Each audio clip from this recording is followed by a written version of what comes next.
बबलू गांव में रहता था। उसके पास सफेद रंग की एक घोड़ी थी जिसे वो अक्सर शादी बारात में किराए पर देता था। एक दिन बबलू के पास एक आदमी आया। मैं मुरारीपुर गांव के प्रधान विक्रम सिंह के घर से आ रहा हूँ। प्रधान जी के लड़के की शादी है। उन्हें अपनी बेटी की शादी में सफेद घोड़ी चाहिए। मैंने सुना है तुम्हारे पास सफेद घोड़ी है। हाँ, मेरे पास सफेद घोड़ी है, लेकिन मैं मुरारीपुर गांव नहीं जाऊंगा क्योंकि गांव बहुत दूर है। प्रधान जी तुम्हें 30,000 रुपए देंगे। 10,000 अभी पकड़ो एडवांस। 23 तारीख को घोड़ी लेकर आ जाना। एक रात घोड़ी किराए पर देने के लिए 30,000 की रकम बहुत ज्यादा थी और ऊपर से 10,000 एडवांस मिल गए थे। इसलिए बबलू मुरारीपुर गांव जाने के लिए तैयार हो गया। बबलू के गांव से मुरारीपुर पहुंचने में काफी वक्त लगता था। बबलू सुबह ही घोड़ी लेकर घर से निकल पड़ा। सूरज डूबने के बाद उसने रात्रि में विश्राम करने का निर्णय लिया। उसे दूर पहाड़ी पर एक बड़ी झोपड़ी दिखाई दी जहाँ से घोड़ों के हिनहिनाने की आवाज आ रही थी। लगता है यहाँ कोई अस्तबल है, मैं रात वहीं बिताऊंगा। बबलू अपनी घोड़ी को लेकर अस्तबल में पहुँचा। अस्तबल में 5-6 घोड़े बंधे हुए थे, लेकिन वहाँ कोई आदमी नहीं था। लगता है इन घोड़ों का रखवाला कहीं घूमने गया हुआ है।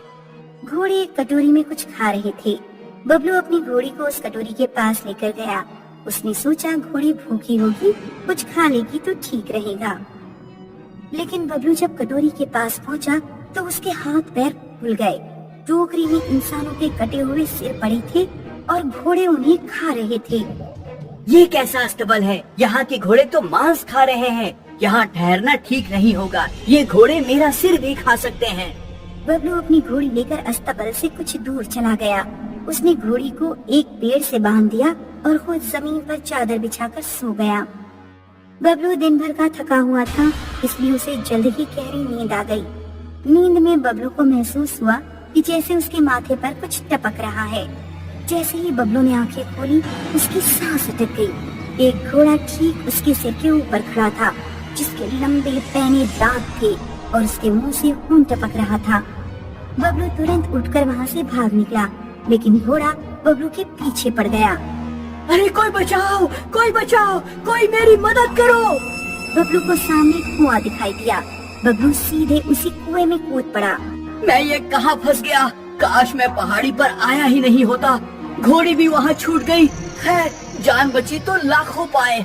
बबलू कुएं में ही बैठकर सुबह होने का इंतजार करने लगा। वो बैठे बैठे झपकियां ले रहा था। तभी उसने देखा कि कीचड़ में से एक आकृति खड़ी हुई। वो एक आदमी था जिसका चेहरा भयानक था। उसकी आंखों और मुंह से खून टपक रहा था और सिर में एक खंजर घुसा हुआ था।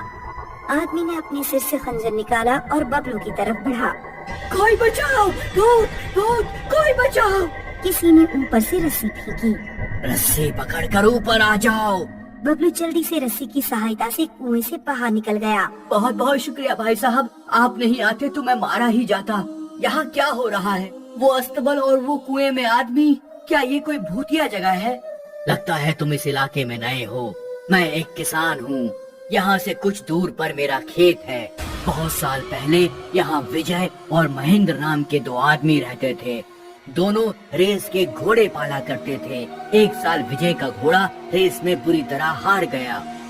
महेंद्र ने विजय का खूब मजाक उड़ाया। विजय, तेरे घोड़े तो मैदान में किसी मेमने की तरह लग रहे थे। कछुआ भी उनसे तेज दौड़ लेता। विजय क्रोधी स्वभाव का था। उसने एक रात महेंद्र के अस्तबल में आग लगा दी और अस्तबल को चारों तरफ से बंद कर दिया। महेंद्र सहित सारे घोड़े आग में जलकर मर गए। उसके बाद विजय ने सूखे कुएं में कूदकर आत्महत्या कर ली। उन्हीं की आत्माएं यहाँ भटकती हैं। रात में कभी भी यहाँ अस्तबल दिखाई दे तो यहाँ रुकना नहीं। बबलू ने देखा घोड़ा अभी भी पेड़ से बंधा हुआ है। उसने तुरंत अपने घोड़े को खोला और वहाँ से खिसक लिया। मीना अपने पति राकेश और बच्चों राजू और नेहा के साथ अपने मायके जा रही थी। मीना का मायका ठेठ गांव में था, जहाँ कोई मोटर वाहन नहीं जाता था। इसलिए मुझे तुम्हारा गांव इतना बेकार लगता है। घंटों तक यहाँ कोई सवारी नहीं मिलती, पागलों की तरह भटकते रहो। अभी कुछ देर की बात है, यहाँ तांगे वगैरह चलते रहते हैं, कोई ना कोई तांगा तो मिल ही जाएगा। मम्मी मुझे भूख लग रही है। बेटा, रास्ते में कोई दुकान मिलेगी तो कुछ खरीद लेंगे। आसपास तो कोई खाने की चीज नहीं दिख रही। चलते चलते उन लोगों को रात हो गई, मौसम भी खराब होने लगा। कुछ ही देर में आंधी और पानी आ जाएगा, यहाँ आकर हम तो बुरे फंस गए। तभी उन्हें एक तांगा आता हुआ दिखाई दिया जो एक औरत चला रही थी। तांगा रोको बहन जी, आ जाओ सब लोग, जल्दी से बैठ जाओ, मौसम बहुत बिगड़ने वाला है।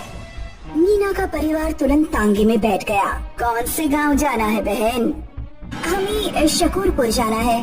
अच्छा, तो आप शकूरपुर की रहने वाली हैं। मैं शकूरपुर के आगे जो गांव है राणापुर, वहीं की रहने वाली हूँ। कुछ देर बाद बारिश रुक गई। रास्ते में नेहा को प्यास लगने लगी। पापा, मैंने सुबह से पानी नहीं पिया है, बहुत प्यास लग रही